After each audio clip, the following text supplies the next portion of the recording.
Baik dari lantai dasar Sentral Bisnis Jakarta Islamic Center Radio JIC Suara Peradaban Islam Jakarta. Assalamualaikum warahmatullahi wabarakatuh. Iya, apa kabar mitra JIC? Semoga sehat selalu, bahagia selalu. Bersama Bang Dipo Usman kembali hadir menemani ruang dengar Anda mitra JIC.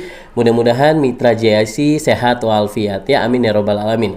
Hari ini hari Rabu tanggal 16 September 2020. Saatnya DKI Jakarta sudah masuk bukan transisi lagi, ini kita sudah masuk PSBB total. Artinya katanya Pak Anies Baswedan hari ini atau mulai dari tanggal 14 September ini DKI Jakarta sudah mulai direm secara darurat ya. Jadi beberapa tempat hiburan, kemudian juga pariwisata sudah mulai ditutup ya. Jadi mitra JC kita tetap senantiasa selalu menjaga kesehatan kita dengan selalu dan menggunakan masker, dan jangan lupa sebelum dan sesudah melakukan aktivitas dan kegiatan silakan untuk selalu mencuci tangan terus ya.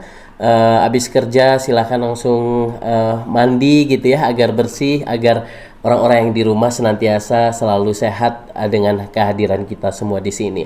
Baik mitra JC, alhamdulillah di hari Rabu yang penuh dengan keberkahan ini kita kembali hadir dalam program JIC Business Coaching. Ini merupakan kerjasama antara Divisi Pengembangan Bisnis Jakarta Islamic Center dengan PT Bintang El Syam Aditama atau Bintang Research yang tentunya sudah hadir setiap pekannya, setiap hari Rabu di jam 10 sampai pukul 11 siang waktu Indonesia Barat. Tema yang kita angkat hari ini adalah menerapkan marketing mix dalam bisnis.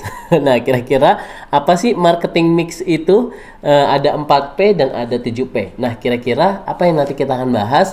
Langsung saja sudah hadir kedua narasumber Bang Dipo, yaitu Coach Adni dan Coach Wahyu yang tentunya sudah bersedia dan insya Allah akan memberikan edukasi selama 45 menit ke depan. Kita akan menyapa yang pertama adalah Coach Ani. Assalamualaikum warahmatullahi wabarakatuh. Apa kabar Coach Ani? Alhamdulillah baik sekali. Alhamdulillah sehat ya. Gimana keluarga, sehat juga? Alhamdulillah. Alhamdulillah. Sehat, iya. Selalu mengurung diri dulu di rumah. Iya harus. Ya, namanya kita mah Jakarta sudah masuk zona merah. Betul. Jadi kita harus senantiasa mendukung program pemerintah untuk selalu social distancing. Kami ucapkan terima kasih buat Coach Ani yang sudah hadir di sini. Sama-sama. Yang kedua narasumber kita adalah Coach Wahyu atau Bapak Muhammad S. Wahyu selaku Managing Director Bintang Research. Assalamualaikum warahmatullahi wabarakatuh. Waalaikumsalam warahmatullahi wabarakatuh. Ya, apa kabar Pak Wahyu, sehat? Alhamdulillah sehat Mas. Alhamdulillah, semangat ya Pak ya. Alhamdulillah, harus semangat terus. Harus semangat, baik. Hari ini temanya, kalau pekan lalu kita membahas seputar masalah menentukan lokasi agar bisnis kita tuh lancar. Nah, hari ini kita akan bicara tentang marketing mix. Nah, kalau bicara tentang mix itu jadi bukan hanya minuman saja yang bisa di mix ya, tapi marketing juga harus kita mix nih ya. Biasanya kan kalau mix itu kalau kita beli jus itu papaya mix apa gitu ya, buah pir gitu ya, semangka melon.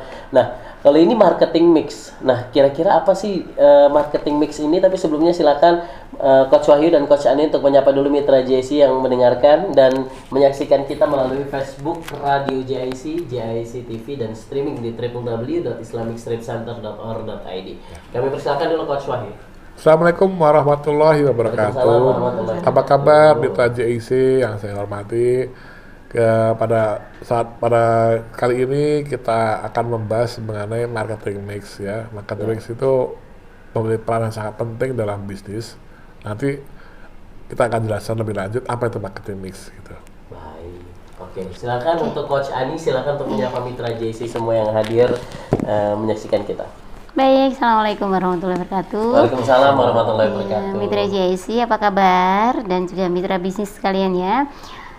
Saya mau sampaikan saja semangat dan salam sehat, salam sukses, salam sejahtera ya. Salam pokoknya kita ini sukses bersama dalam kondisi apapun, insya Allah kita tetap bertahan ya.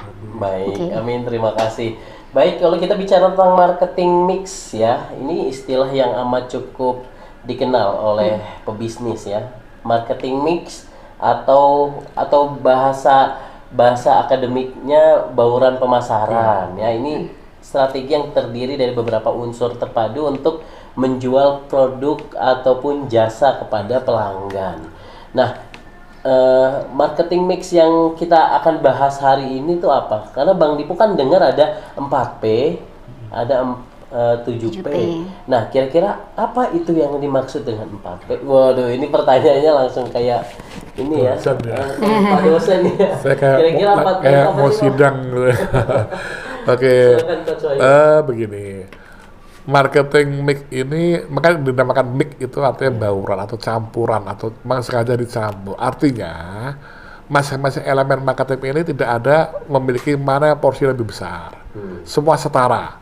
Seperti 3 in 1 dalam kopi, ya, kopi, gula, susu atau cappuccino lah ya. Adalah setara. Tidak ada mana yang lebih dipentingkan atau diunggulkan.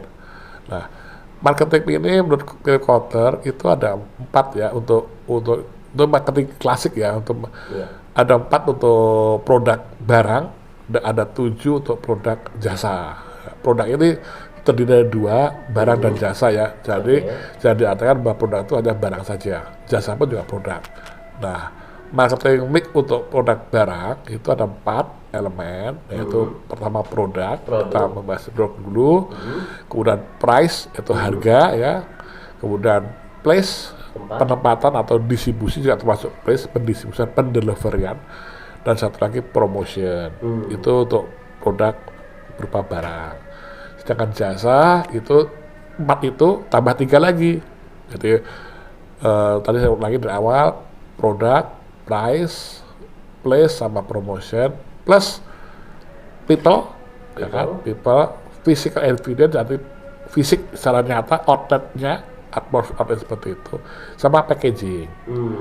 Packaging ini bisa diartikan luas ya. Packaging ini tidak sebatas packaging kemasan berupa botol, gelas, tidak. Packaging di sini meliputi atmosfer, aura, zona, ya, apa namanya, cozy suasana ya, suasana dibawa oleh satu outlet tersebut, itu masuk dalam packaging. Termasuk senyum, sapa, sopan itu masuk packaging.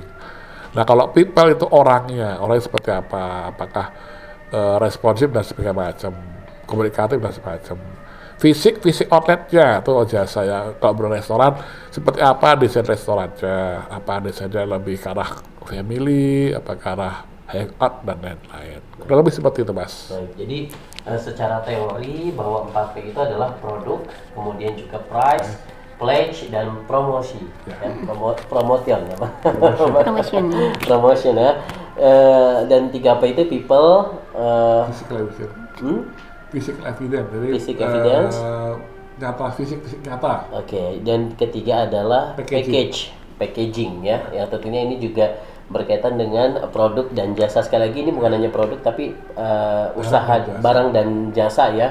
Ini tentunya akan dipraktekkan bagi pelaku usaha bisnis. Nah, kalau Coach Ani menilai 4P ini seperti apa? Seberapa penting pelaku usaha untuk bisa memahami tentang marketing mix yang tentunya tadi sudah disebutkan oleh Coach Wahyu. Silakan. Iya, terima kasih Mas Dipo. Jadi kalau bagi pengusaha itu otomatis ini mau tahu atau tidak istilahnya ya, tapi otomatis harus menerapkan 4P ini ya.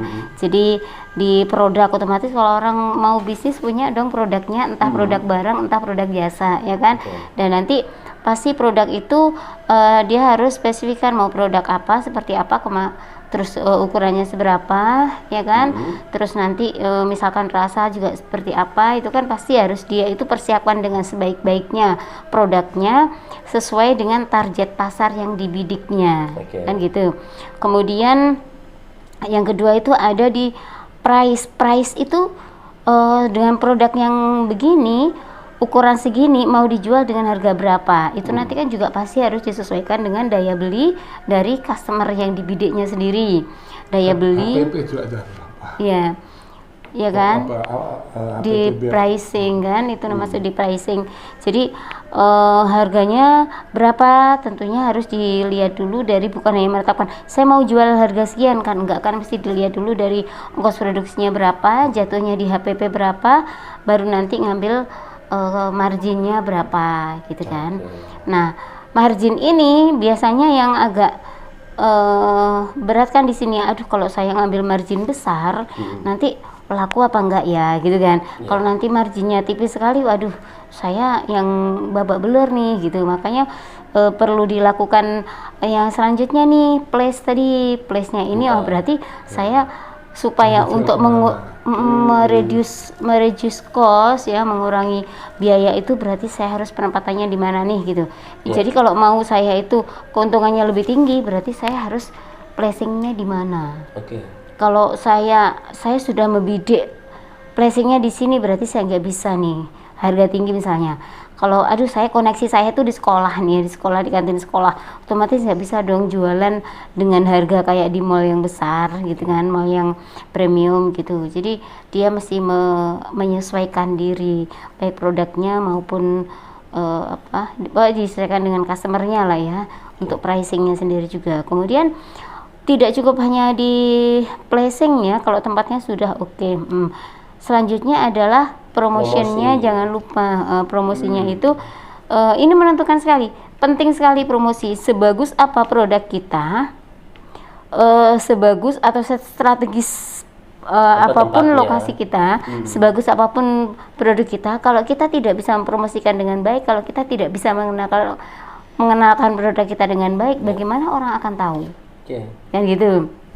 Jadi cara untuk menangkap para customer itu, untuk mengundang ya, lebih pada untuk mengundang para customer untuk datang, itu biasanya dilakukan dengan promosi.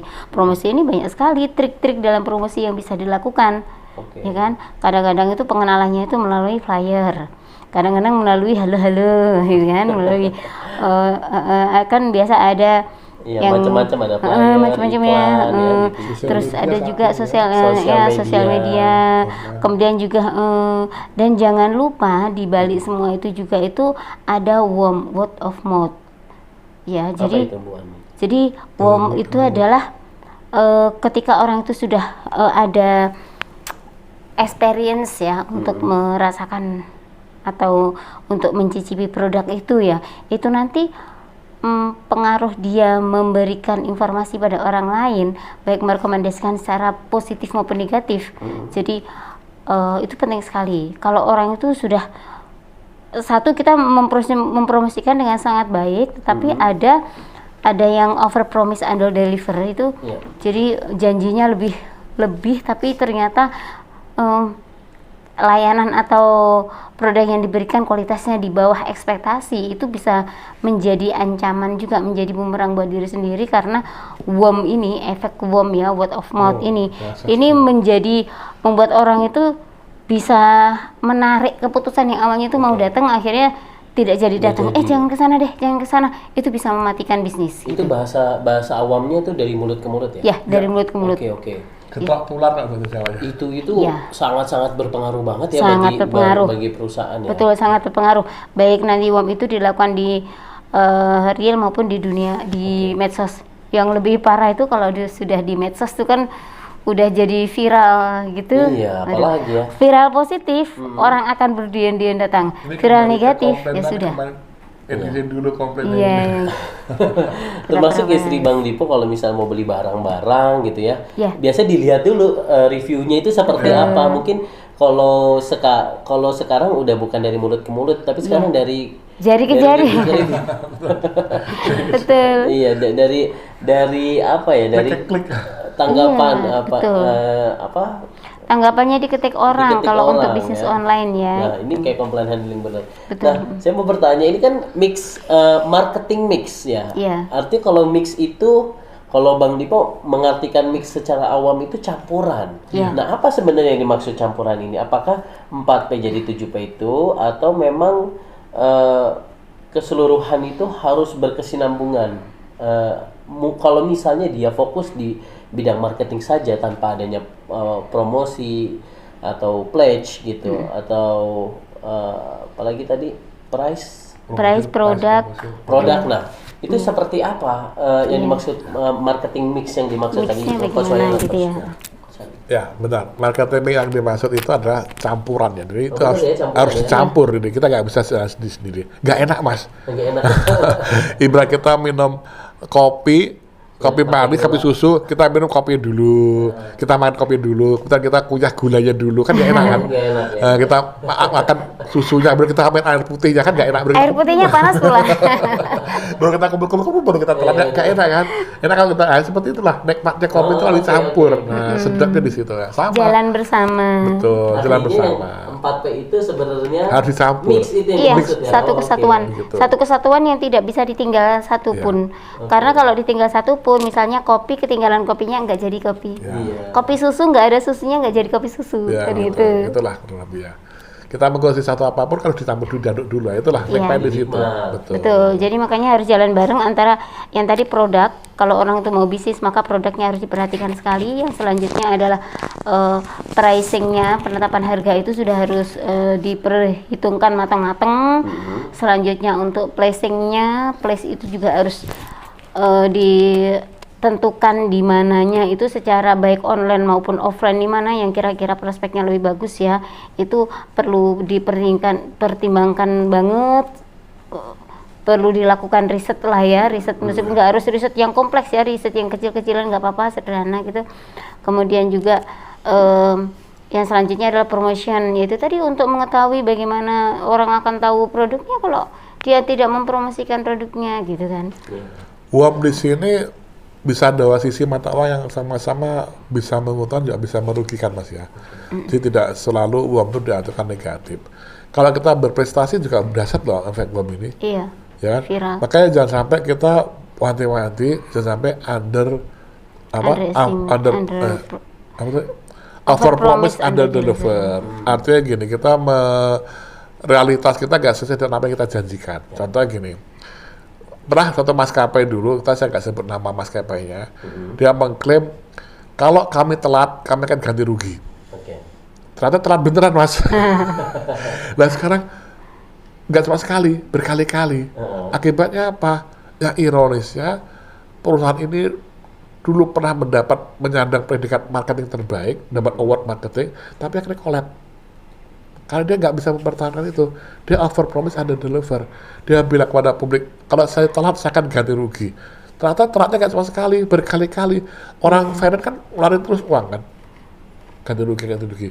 Ya kuat-kuat aja dia ganti rugi berapa orang. Saya gini, contohnya, saya punya armada bis nih. Kalau bis saya nggak tepat waktu, saya ganti rugi. Saya kasih makan semua orang penumpang.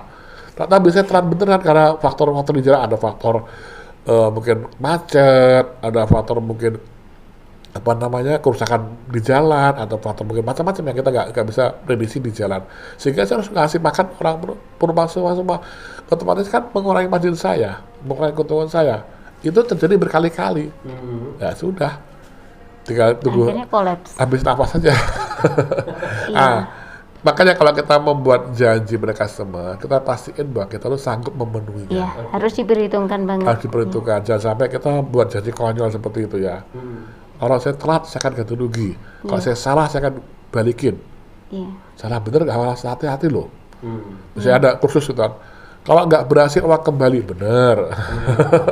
Kalau sekarang banyak, seperti itu. jika ada yang lebih murah, kami bayar selisihnya. Kan gitu, banyak seperti itu. Kalau orang dia itu mengklaim bahwa barangnya adalah yang paling murah. Tapi bukan seperti itu. Jargon seperti itu. Padahal kalau dilihat emang bener banyak di luar yang lebih murah. Jadi kalau memang orang itu mau mengklaim ini saya dapat lebih murah, berarti Anda harus mengganti selisihnya kayak gitu. Itu kalau misalkan masif banyak customer dia seperti itu, nah itu bisa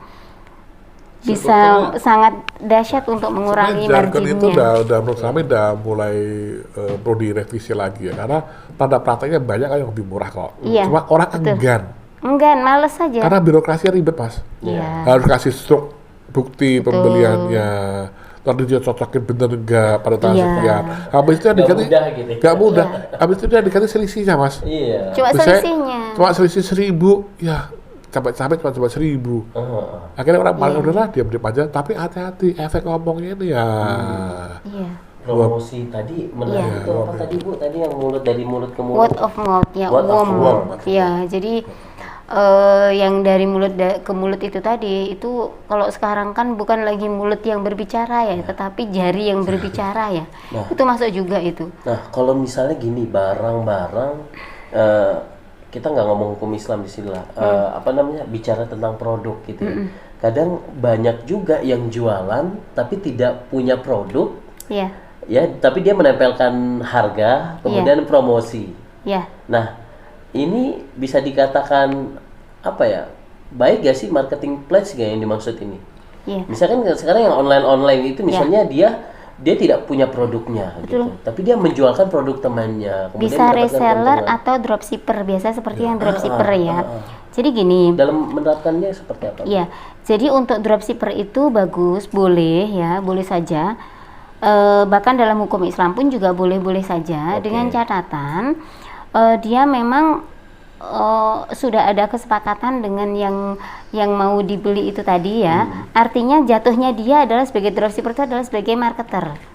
Dia jatuhnya adalah reseller ataupun marketer atau orang-orang marketingnya lah yang memasarkan lah. Kemudian nanti dapat komisi gitu. Nah kalau seperti itu oke.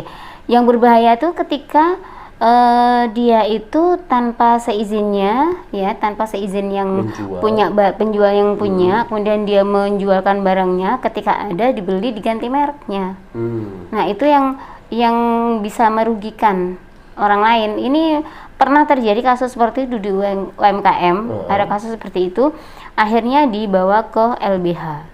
Karena banyak yang merasa dirugikan, produknya itu diganti merek kemudian dijual, sehingga yang dikenal itu brandnya ini jadi nggak terbantu brandnya itu tanpa ada kesepakatan. Kalau sudah ada kesepakatan sih nggak ada masalah, artinya sama-sama menguntungkan juga ya. Semacam apa namanya, nanti saya pesan menjualkan, atau mungkin nanti saya pesen dong tapi nanti ini ya mereknya merek saya sendiri, brand saya sendiri. Oh ya nggak apa-apa, itu kan nggak ada masalah, tidak ada pelanggaran.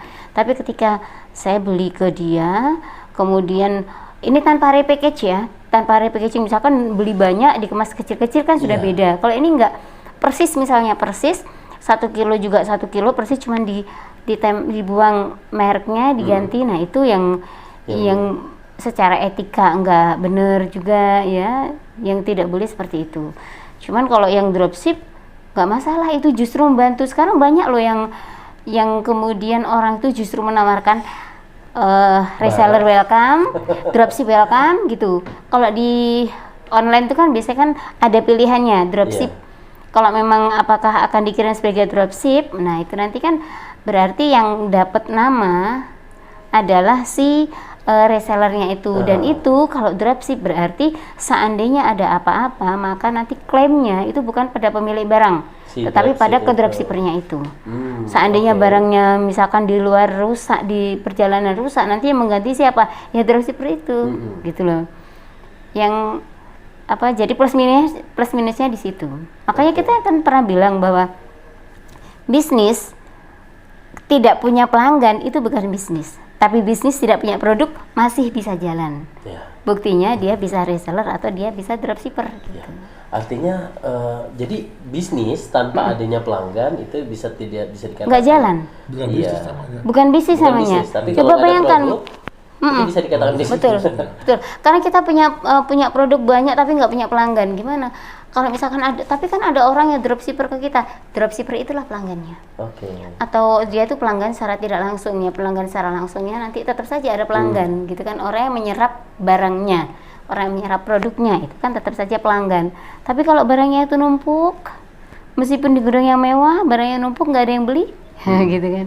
Itu namanya bisnisnya tidak hidup. Bisnisnya tidak hidup. Iya. Kalau Pak Suhaimi? Saya kan jelaskan dari sisi ilmu marketing ya. Jadi gini, dropship itu seperti hanya jalur distribusi pada prinsipnya. Jadi kalau kita lihat distribusi kan ada pabrik, ke wholesaler, kemudian ke gudang, terus ke gudang kecil, baru ke retail, baru konsumen. Nah sama. Dropship itu pada akhirnya seperti itu. Dia kan sebenarnya marketer kita lah, memarketingkan jasa kita atau produk kita. Nggak apa-apa. Tergantung kesepakatan dari pihak sananya seperti apa gitu. Asal jangan dia model seperti bersinggungan dan misalnya kali ya, seperti dia beli barang terus jualkan lagi tanpa itu nggak boleh. Dijualkan Tapi kalau lagi. seperti Jangan sampai ada yang pihak dirugikan ya, lah. kalau seperti itu konsepnya itu nggak apa-apa. Itu pada prinsipnya seperti halnya distribusi, pendistribusian. Misalnya Mas agen minyak, misalnya agen gas tabung LPG. Mas kan bagian dari Pertamina, ya kan? Tapi kalau misalnya saya beli gas ke Mas, saya nggak komen ke Pertamina, saya komen ke Mas. Iya. Nah, itu kan masih dapat margin kan dari Pertamina, itu nggak apa-apa. Itu satu. Kedua, dropship ini sebagai agen penjualan. Kalau di bahasa marketing namanya POS, point of sales, itu boleh. Jadi justru saya sebagai produsen, saya mengharapkan dropship yang banyak. Artinya apa? Saya sebagai produsen menganggap dropship ini customer saya, bukan end user customer saya. Gitu. Dropshipnya ini, jadi saya akan membina, akan mempros dropship banyak sekali, agen-agen banyak sekali. Gitu. Seperti Mas jualan tiket misalnya, Mas nggak mungkin kalau Mas jual langsung tiket ke end user kesulitan kan, Mas tolong Mbak untuk jualin, tolong dong nanti tak kasih komisi jualin tiket saya, nah, Mbak sebagai agen tiket. Maksud sebagai pelanggan gitu. Ya, Mbaknya itu pelanggannya Mas, Pelanggan saya. bukan end user gitu loh. Jadi nanti yang dibina, yang dibina adalah ini agen-agennya ini. Agen-agen ini. Gitu. Gitu. Karena kalau nanti ke end user, misalkan dalam pelayanan, kalau sudah pelayanan di pesawatnya misalnya ya memang nanti dari maskapainya. Tapi ketika masalah penjualan itu kan sudah urusan antara si agen dengan berikan end usernya tiket pesawat gitu. Seperti itu kan agen. Jadi di sisi maskapai akhirnya sebagai point of sales, dia titik penjualan dia. Gitu. Nah, kalau misalnya ini kan seberapa penting ini untuk kita menerapkan bagi pelaku bisnis pelaku bisnis untuk menerapkan marketing mix ini sendiri, masih relevan nggak di zaman sekarang? Sekarang kan tadi sudah saya sampaikan di awal, sekarang orang lebih banyak yang terjun kalau online. Nah, online ini menerapkan nggak sih sebenarnya marketing mix ini, Coach Wahyu? Ya, sebenarnya gini, saya katakan masih relevan. Hanya saja marketing mix klasik ini mengalami pengembangan yang cukup luar biasa dahsyat ya. Artinya walaupun sekarang zaman online, tetap marketing ada esensinya. Artinya apa? Kita bicara place aja. Place ini kan berarti penempatan atau pendistribusian. Salah satunya online. Online kan artinya penempatan. Ya kan, memplacekan produk kita di online. Online yang mana? Online yang mana?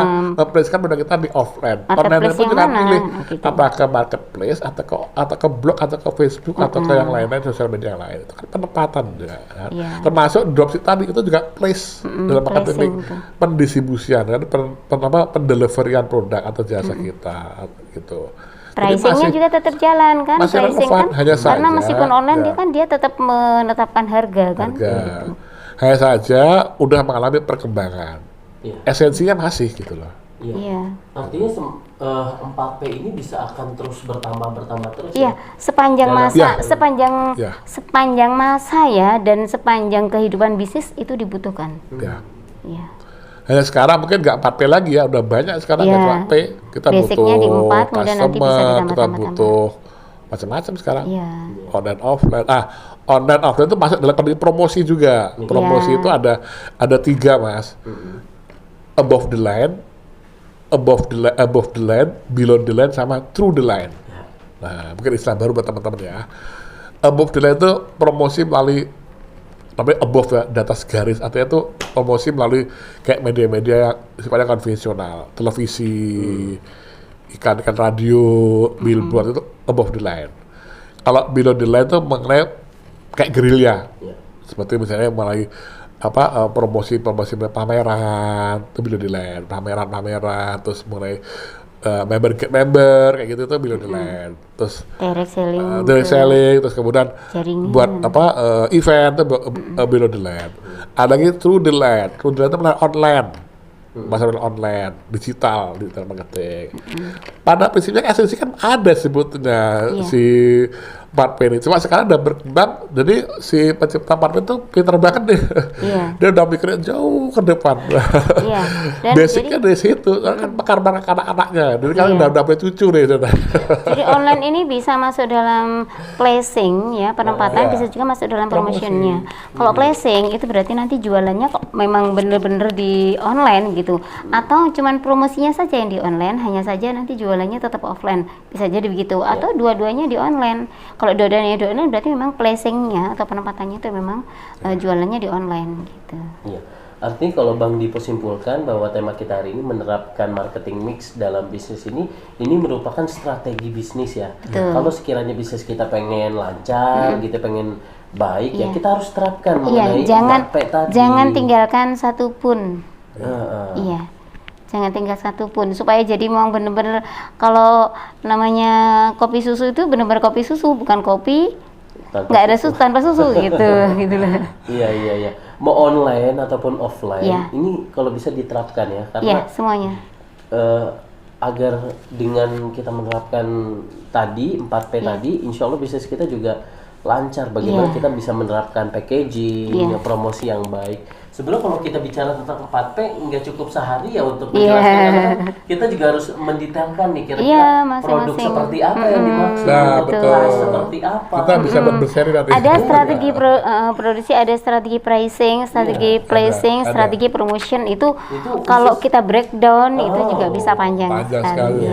Jadi gini teman-teman bisnis, tahun bisnis ya, selama ini jangan mengklaim bahwa 4P ini udah nggak relevan, masih relevan. Hanya saja pikiran kita terlalu terbuka. Artinya apa? Kita jangan terpaku bahwa produk itu harus produk ini. Produk macam-macam. Bisa juga berupa produk abstrak juga bisa. Ya kan? Produk jasa bisa juga. Produk janji juga bisa. Itu produk, ya kan? Terus kemudian masalah price. Price jangan terkesima oleh masalah harga sekian, ini sekian, HP sekian. Enggak. Produk itu macam-macam. Price tidak hanya misalnya gini, misalnya HPP kita 10.000 kita jual 15.000 kita untung 5.000. Tidak seperti itu. Price di sini bisa macam-macam, bisa tergantung kita mau menyasar ke segmen mana. Bisa jadi modal kita 10.000, tapi kita jual pada orang kaya kita jual 100.000 dan laku, kenapa enggak?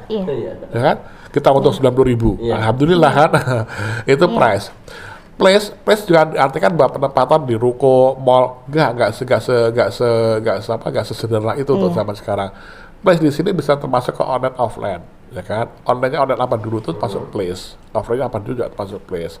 Termasuk promosi jangan dipikirkan secara sempit bahwa promosi itu buat brosur, flyer udah. Macam-macam. Spanduk udah. Promosi juga termasuk di online. Teman tadi through the line, promosi melalui jalur online, artinya melalui website, melalui podcast, testimoni, melalui video-video singkat, melalui IG, apapun lah, itu namanya juga through the line, promosi melalui jalur online. Jadi berkembang sekali. Jadi tolong kita dibuka dulu seluas-luasnya bahwa ini tuh dasarnya lah, itu pintu gerbangnya. Pintu gerbangnya bahwa kita masuk pintu produk itu di luar tuh di dalam ada bukannya sekali macam-macam gitu lah. Kita masuk pintu gerbang price, ternyata banyak sekali price. Kita masuk pintu gerbang price, ternyata price itu nggak sesederhana itu yang diartikan price, termasuk dengan promosi, gitulah pada saya. Iya, jadi 4P itu jadi insya Allah bisa berkembang terus ya. Sekarang saja sudah ada 7P. Jadi kita nggak tahu ke kalau depan untuk jasa seperti 7P apa. ya. 7P ya. Sama packaging. Seperti itu. Ya. Kalau Bu Ani melihat hal ini, apakah memang wajib dilakukan bagi pelaku usaha gitu, baik itu produk ataupun jasa? Ada perbedaan nggak? Kalau misalnya kita jualan produk dengan jualan jasa, dalam penerapannya apakah sama atau berbeda? Iya. Kalau secara umumnya sih sama saja ya. Produknya itu kalau produk barang sama produk jasa, secara umumnya kita harus sama-sama memberikan produk yang terbaik. Kan gitu. Cuma nanti terbaiknya yang jasa seperti apa, terbaiknya barang seperti apa nih, nanti itu yang beda. Gitu kan.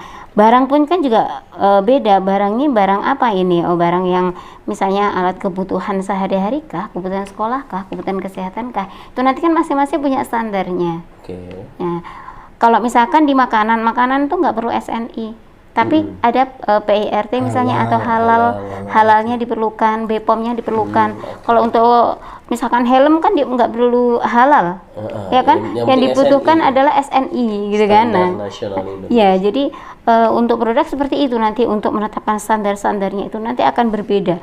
Tapi semuanya benang merahnya adalah bahwa masing-masingnya untuk produk ini baik produk barang maupun produk jasa itu nanti bagaimana pengusaha ini bisa memberikan yang terbaik itu nanti yang akan berkompetisi di lapangan. Meskipun terbaik ini belum tentu bisa di-grab dengan baik oleh customer karena masih ada yang lainnya juga. Baik apa gunanya baik kalau tidak dikenal orang? Orang tidak akan tahu bahwa itu baik. Kan gitu. Makanya diperlukanlah promotion. Gitu. Baik apa gunanya meskipun baik kalau harganya tidak terjangkau. Atau tidak terjangkau itu bisa jadi itu bukan hanya terlalu mahal loh. Bisa jadi justru terlalu murah. Ini bagus, ini A, ini B. Cuman beda kemasannya saja. Kemudian harganya itu beda sangat jauh berbeda. Kadang-kadang kan beda nama aja ya. Beda nama orang kalau bilang kan es teh sama iced tea. Harganya sudah beda gitu kan. Nah, itu bukan hanya nama saja sebenarnya, tapi placing juga jualnya di mana. Itu akan dengan bahan yang sama, harga itu bisa sangat jauh berbeda. Itu ketika kita mentargetkan beda, tempatnya beda, promosinya beda, ya kan? Kemudian nanti pricingnya pun bisa menjadi berbeda gitu kita. Emang customer itu unik Mas Dipo. Jadi contoh pernah kasus real di lapangan, nyata di dunia usaha itu masalah deodoran ya, parfum tubuh lah seperti itu. Itu pernah satu produk itu nggak laku penjualannya, nggak laku, ditelusuri, di research, akhirnya diketahui bahwa sebetulnya masalah packaging. Akhirnya dia mencoba memformat ulang packagingnya, terus mensegmentasikan, resegmen lagi. Karena waktu itu dia membidik ini parfum tubuh untuk perempuan. Tapi nggak jelas perempuan seperti apa. Kan perempuan luas sekali kan ya. Banyak banget tiba-tiba perempuan kan. Nah, akhirnya dispesifik lagi, di riset lagi, perempuan remaja. Remaja seperti apa? Remaja yang suka hangout. Nah, dibuatlah kemasan seperti itu. Dibuat kemasan yang menarik, yang persis seperti pasar yang diinginkan, dijual lagi. Harga lebih tinggi, laku Mas. Malah laris karena best seller di swalayan-swalayan, saya nggak sebut merek, nanti tak ada iklan ya. Itu orang-orang saya lihat laku di mana-mana ya, di retail supermarket laku. Jadi artinya di sini si produsen nggak mengubah isinya. Isi tetap. Dia melakukan rebranding, artinya dia merubah kemasan sama merubah komunikasi saja. Dia nggak merubah komposisi. Itu sebenarnya. Iya, nggak merubah komposisi isi. Semudah itu kalau sudah diketahui. Nah, diketahuinya dari mana? Dari riset. Dari Gitu. riset. Kalau nggak meriset nggak akan tahu. Oke. Masalahnya di mana gitu. Nah, inilah salah satu pentingnya riset ya untuk kita bisa mengetahui dan solusinya apa. Kadang kita tahu tapi nggak punya solusi. Nah, untuk itu solusi yang wajib kita ketahui itu sesuai dengan data dan fakta yang ada gitu di lapangan. Makanya belum tentu produk kita nggak diterima pasar tuh banyak faktor ya. Jangan mengklaim bahwa produk kita nggak diterima pasar karena daya beli rendah. Belum tentu. Bisa jadi ada faktor yang lebih menginginkan adalah konsumen nggak mau beli produk kita, bukan karena dia nggak mampu, tapi nggak mau. Itu yang bahaya. Dia mampu beli tapi nggak mau. Nah, untuk hal ini kita mesti tahu kenapa penyebabnya. Apakah karena memang cara kita mengkomunikasi kurang bagus, atau konsumen nggak suka sama yang jualan, apa terlalu tadi kayak kasus tadi terlalu general dalam membidik pasar, perempuan sama apa, akhirnya perempuan yang kantor tidak mau beli, perempuan seperti apa, kan bukan gue banget dong. Nanti bisa kok kita bahas itu ya dalam secara panjang lebar tentang motivasi beli dan daya beli. Ya, kita membedakan antara daya beli dan motivasi beli itu supaya klik gitu, karena kadang-kadang itu ya motivasi beli ini dikambing hitamkan, orang nggak mau beli ini dianggapnya adalah daya beli rendah gitu. Padahal belum tentu. Gitu. Masalah jenis kelaminnya sudah dirinci Mas. Misalnya membedakan segmentasi pria. Pria seperti apa yang mau diinginkan? Pria kantoran dari usia seperti apa, mau apa Atau usia anak-anak. 40, apa anak-anak, apa remaja, Remaja. sekolah atau kuliah atau beda Atau semua. lansia, betul. Atau lansia. Nah, seperti Padahal itu. sebenarnya kan kandungan dari produk-produk itu bisa jadi nggak jauh Nggak beda. beda.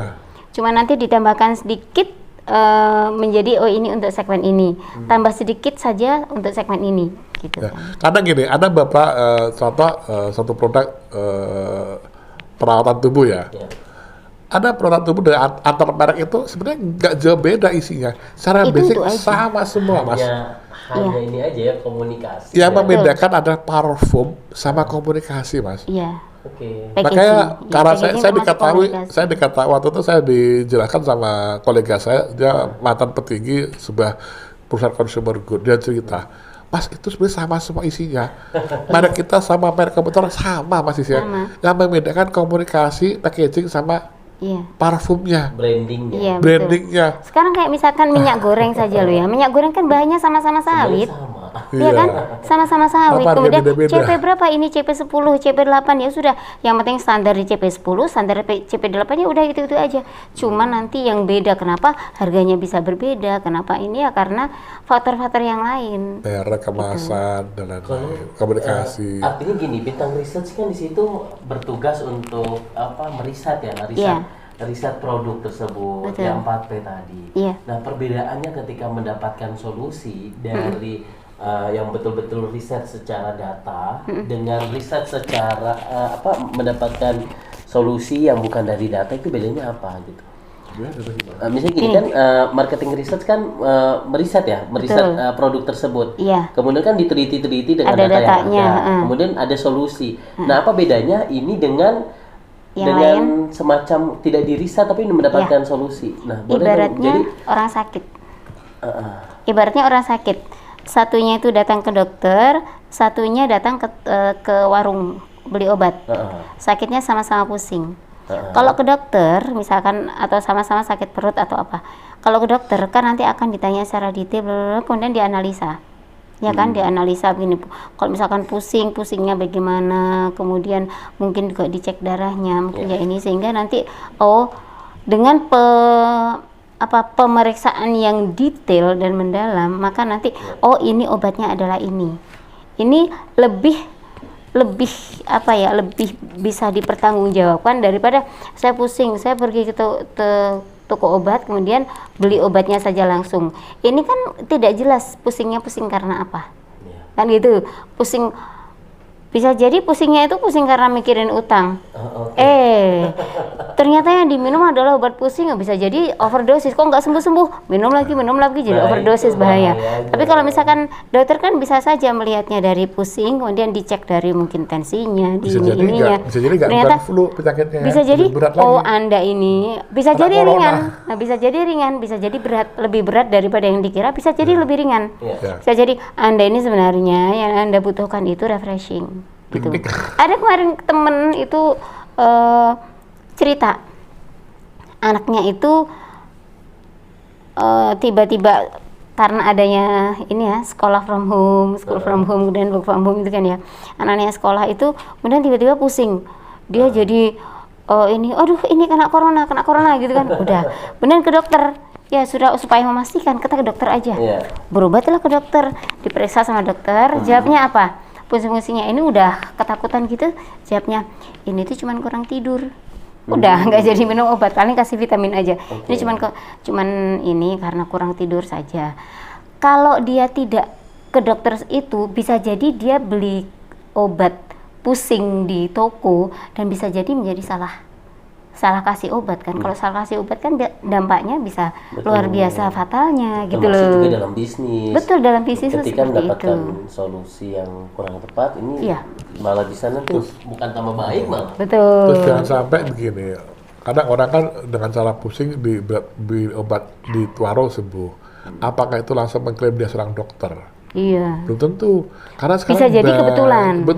Sekarang banyak sekali penyakit yang diawali gejalanya sama. Betul, pusing, demam.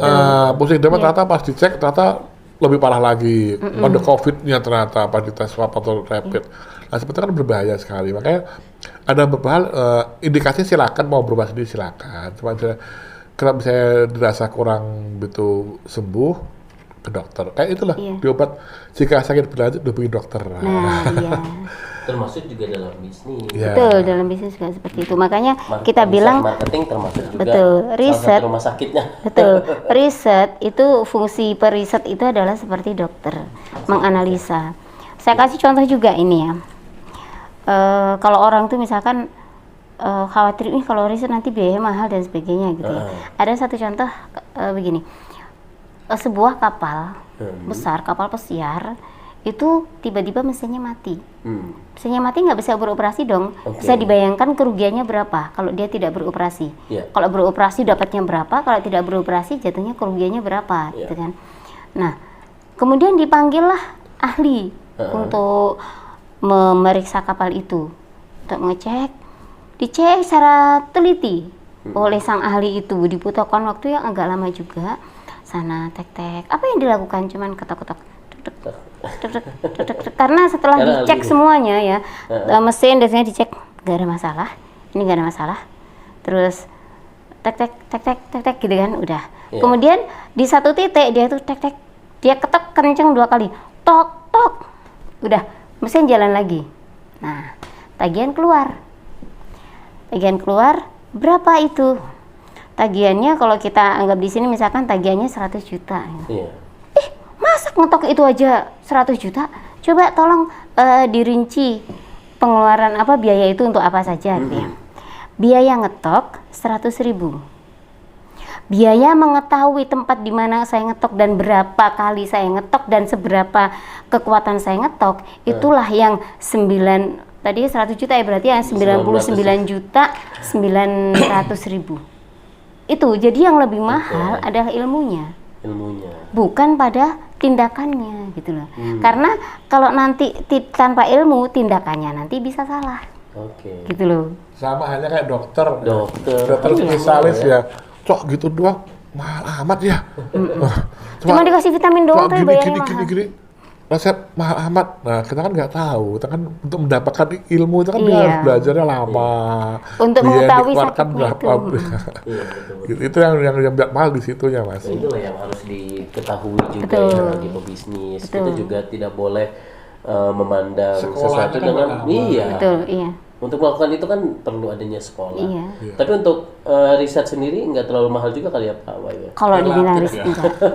Tapi kalau di bidang riset relatifnya itu relatif, insya Allah yang sejauh ini sih enggak. Iya ya. Karena kemarin juga ada klien yang kemarin juga gini, aduh kita tuh udah dari awal tahun kita tuh nyari-nyari, tapi masya Allah kita biayanya segini-gini tinggi, kita nggak kuat, nggak mampu gini. Alhamdulillah kita sekarang ketemu sama bidang risetnya. Itu artinya apa? Bahwa dia kalau ke kita berarti terjangkau, kalau yang sebelumnya ditemui itu nggak terjangkau. Artinya karena salah satu misinya itu profesional tapi terjangkau gitu ya. Terjangkau berarti rasional ya. Rasional. Ya, artinya nggak ini juga. Kalau memang sulit ya, karena kalau kan harga itu berbanding lurus dengan tingkat kesulitan juga kan ya, dengan area juga.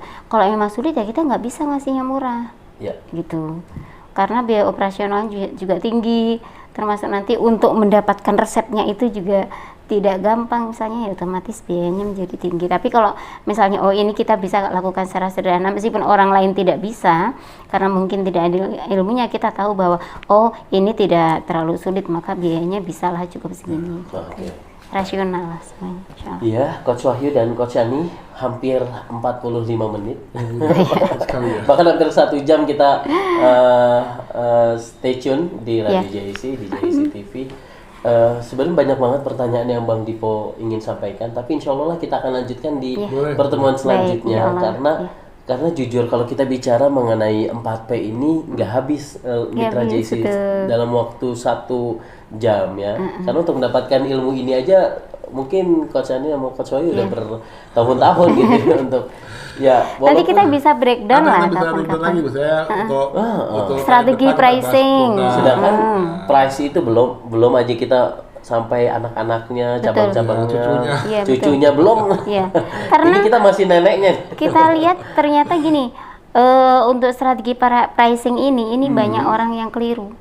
Banyak orang yang salah. Kadang kita ngeliat, ya Allah ini murah sekali sih jualannya. Jadi dia ini gimana di strategi price-nya? Apakah dikiranya kalau saya belanja sekian, jual sekian itu sudah untung. Dia kadang-kadang tuh lupa menghargai tenaganya. Iya, itu gini Mas.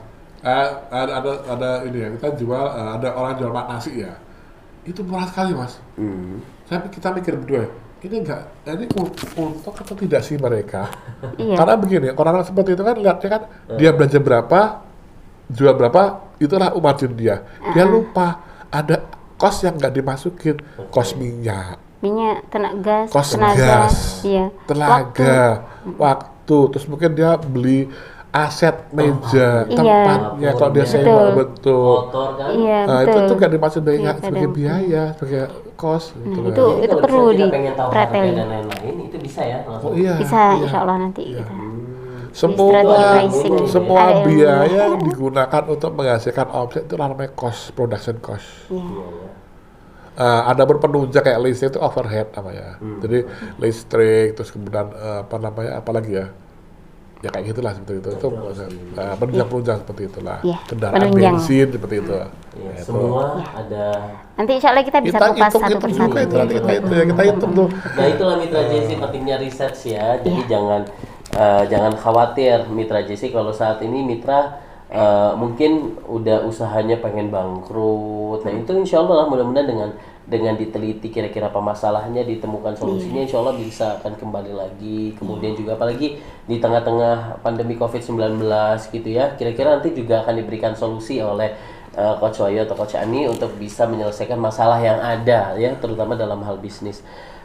Karena kita sudah di segmen terakhir, Coach Ani dan Coach Wahyu, sebagai kesimpulan boleh disampaikan kepada seluruh mitra JC dan pemirsa JC TV yang sudah menyaksikan kita nih. Silakan dimulai dari Coach Wahyu dulu deh, kami persilakan. Marketing mix itu jangan diartikan sebagai poin-poin terpisah ya. Ya. Ini ibarat kita mengkonsumsi kopi. Bayangkan kalau kita mengkonsumsi kopi yang dulu kita makan. Ya. Kemudian gulanya nyusul satu persatu, kemudian baru susunya, baru airnya, pasti gak enak ya. Nah, tapi beda kalau kita seduh kopi dalam satu gelas, kemudian kita tuang air panas, kita tambah susu, tambah gula, kita aduk, kan nikmat. Nah, demikian pula dengan marketing mix. Jadi marketing mix itu jangan diartikan, jangan dipisah-pisah secara elemen-elemen, jadi bisa-bisa artinya 4 elemen atau 7 elemen itu harus bersatu. Ya. Mix itu bersatu itu kita campur sehingga menghasilkan aroma atau rasa yang sedap, seperti itu kurang lebih ya. Analogi minum kopi tadi lah. Ya. jadi harus minum kopi. Udah kopi. Ya, kami silakan untuk Coach Ani. Makasih ya mitra JIC dan juga sahabat bisnis. Dalam berbisnis, jadi bisnis itu kan memang sebuah tantangan yang luar biasa ya. Peluangnya untuk mendapatkan income itu bisa tak terbatas, tapi juga kehancuran itu juga kadang-kadang itu membayang-bayangi di depan mata. Tapi dengan persiapan pengetahuan dan juga nanti kita telaten dalam menerapkannya, insya Allah nanti banyak hal yang kita bisa hindari supaya kita tidak bangkrut dalam bisnis kita. Gitu. Terima kasih Coach Ani dan Coach Wahyu dan Mitra JC. Tadi sudah dibahas lebih ya, walaupun kita masih bicara tentang dasarnya.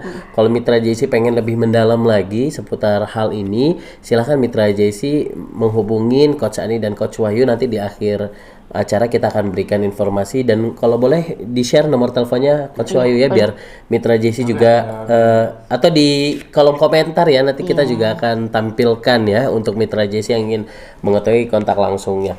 Baik, Mitra JC tentunya kita bicara tentang marketing research atau research yang Bintang Research ini merupakan perusahaan riset yang sangat adaptif terhadap teknologi yang tentunya dengan tidak meninggalkan prinsip kehati-hatian. Dan saat ini Mitra JC apalagi di tengah-tengah COVID-19 ini, di mana segala jenis interview baik tatap muka ataupun jarak jauh itu nanti akan direkam ya. Tujuan penerapan penelitian berbasis digital ini juga adalah sebagai media yang menjadi jaminan integritas data yang diberikan. Nah, keunggulan dari layanan ini salah satunya adalah proses menjadi lebih cepat, kemudian juga paperless ya, kemudian QC lebih akurat dan lebih meminimalkan kesalahan input. Nah, Bintang Riset juga memberikan layanan riset baik yang bersifat kualitatif ataupun kuantitatif. Keduanya memiliki tujuan yang berbeda dan bisa saling melengkapi satu sama lain ya. Banyak banget mitra JC, ada kualitatif, kuantitatif, dan eye tracking teknologi, di mana nanti Bintang Riset juga punya kayak semacam mata-mata ya, lewat kamera. Gimana ya? Boleh dijelasin? Itu eye tracking teknologi itu jadi gini, itu fungsinya untuk mengetahui apabila perusahaan kayak consumer good ya, biasanya itu yang mengetahui apa sih pertama kali dilihat oleh customer dia. Itu untuk mengetahui dia perlu berpromosi secara apa. Misalnya Jadi lebih jujur ya. lebih Iya, jujur ya. Misalnya, itu penting kacamata Mas. Bisa kacamata nanti kita Pak mohon dipasang ke beberapa responden secara kita pilih. Mereka suruh masuk ke satu mall atau outlet dia. Nanti kelihatan yang dia lihat pertama kali apa. Di yang sisi dia- mana? Intel gitu. Iya, yang dia lihat pertama kali apa, terus berapa lama dia melihat. Iya. Hati-hati yang berkacamata ya. Jadi itu fungsinya, Kacamatanya khusus ya, nanti. Kacamatanya khusus. khusus. Ya. Itu nanti fungsinya dari situ bisa menganalisa bahwa produsen, oh ternyata pengunjung mall itu lebih melihat ini. Jadi saya mesti berpromosi di sini. Pernah kejadian yang menarik itu, kita pada survei itu. Jadi kita pasang beberapa kacamata ke responden itu, kita suruh mereka masuk ke mall. Kita pengen tahu apa sih yang dilihat pertama kali oleh mereka dan berapa lama mereka melihat. Itu penting karena produsen ini akan melihat promosi di mana dia letak. Apakah efektifkah promosi di hangout gitu, pakai banner gitu efektifkah? Belum tentu. Ternyata pas kita pakai alat itu di luar dugaan Mas. Ternyata mayoritas pengunjung itu baik perempuan sama laki yang pertama kali lihat apa coba? SPG Mas. Oh, SPG ternyata. Flyer gitu ya. SPG yang pertama kali dilihat. Dan itu paling lama, apalagi SPG cantik, itu paling lama dilihat. Nah, dari situ kan produsen bisa melihat, oh rupanya SPG ku yang dilihat kalau gitu, saya kasih dandan yang menarik SPG ku. Saya kasih kostum, saya kasih badut yang kotak-kotak gitu kan, dia suruh nari gini-gini kan menarik tuh kan, karena dia apalagi orangnya cantik kan menarik ya. Ternyata itu kan bisa jadi strategi promosi yang baik. Nah, gitulah kurang lebih ya. Baik. Sudah. Baik, ya. Jadi tadi itu salah satu metode ya, dan masih banyak lagi metode lain. Iya. Nanti bisa langsung ngobrol-ngobrol lah sama Pak Wahyu dan Coach Yani, karena memang waktu kita juga sangat terbatas sekali mitra JC. Jadi kita sampai di sini saja dan saksikan terus setiap hari Rabu dari jam 10 sampai jam 11 dalam program JC Business Coaching kerjasama divisi pengembangan bisnis dengan Bintang Research ya. Jadi untuk informasi lebih lanjut mitra JC nanti bisa hubungi, nanti kita akan cantumkan kontak person dari Pak Wahyu ya, atau Coach Ani, atau boleh Bang Dipo juga, nanti akan kami arahkan kepada Bintang Research ya di kolom komentar Facebook maupun YouTube GIC TV. Saatnya Bang Dipo pamit undur diri dari ruang dengar Anda. Selalu jaga kesehatan, selalu memakai masker, budayakan hidup sehat selalu. Mudah-mudahan kita semua dalam keadaan sehat dan mendapatkan barokah dan berkah dari Allah Subhanahu wa taala. Billahi taufik wal hidayah. Wassalamualaikum warahmatullahi wabarakatuh.